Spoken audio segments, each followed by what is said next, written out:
खुदावंद हमारे आगे आगे चलता है। इस्तिस्ना की किताब उसका 31वां बाब और उसकी 8वीं आयत। और खुदावंद ही तेरे आगे आगे चलेगा, वो तेरे साथ रहेगा, वो तुझसे दस्तबरदार न होगा, ना तुझे छोड़ेगा, सो तू खौफ न कर और ना बेदिल हो। ये अल्फाज मुकद्दस मूसा ने बनी इसराइल से उस वक्त कहे जब वो एक नए दौर के आगाज के दहाने पर खड़े थे। मुकद्दस मूसा दुनिया से रुखसत होने वाले थे और मुकद्दस यशुआ क़यादत संभालने जा रहे थे और बनी इसराइल वादे की सरजमीन में दाखिल होने की तैयारी कर रही थी। ये लम्हा गैर यकीनी तब्दीली और पोशीदा खौफ को अयां करता है, मगर खुदा का वादा ये नहीं था कि मुल्क मऊदा तक पहुँचने का सफर आसान होगा, बल्कि वादा ये था कि खुदा अपनी कौम के आगे आगे चलेगा। ये सच्चाई आज भी ईमानदारों के लिए हौसले और उम्मीद का बाइस है कि जहाँ भी खुदा हमें ले जाता है या खुदा जहाँ भी हमें भेजता है, हमसे पहले वो वहाँ मौजूद होता है।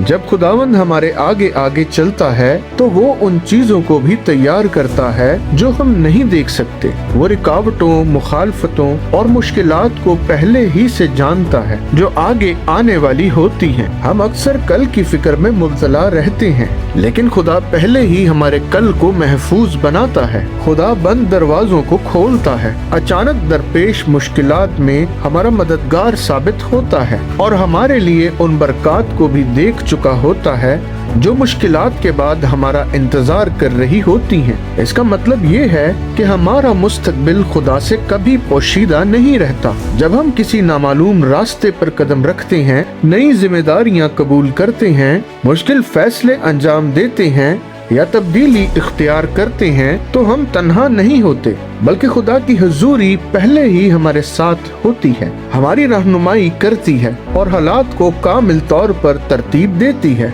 ये वादा खौफ और खतरात के बारे में भी बात करता है। मुकद्दस मूसा ने लोगों से कहा, खौफ न करो और हिम्मत न हारो। खौफ उस वक्त आता है जब हम खुदा की हुजूरी के बजाय अपनी कमजोरियों पर नजर रखते हैं।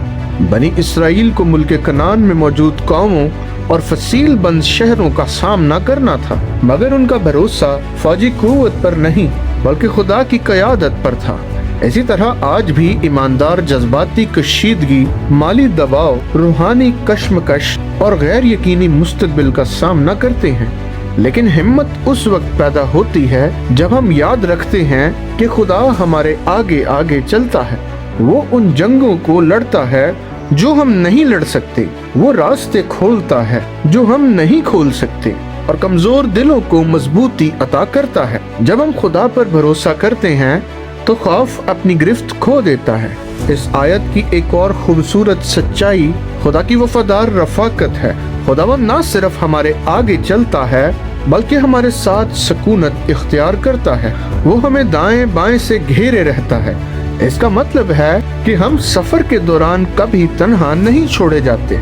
बाज़-औक़ात जब दुआएं सुनी ना जाएं या मुश्किलात तवील हो जाएं तो हम खुद को अकेला महसूस करते हैं, मगर खुदा का वादा कायम रहता है।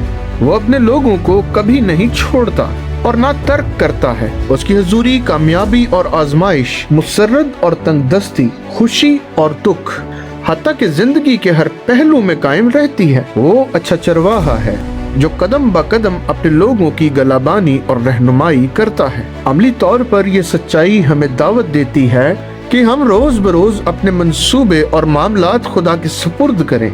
जब हम सुबह का आगाज करते हैं तो याद रखें कि खुदा पहले ही हमारे काम, हमारे खानदानी मसाइल, हमारे फैसलों और जिम्मेदारियों में मौजूद होता है। फिक्र करने के बजाय हम पुरसकून एतमाद के साथ चल सकते हैं।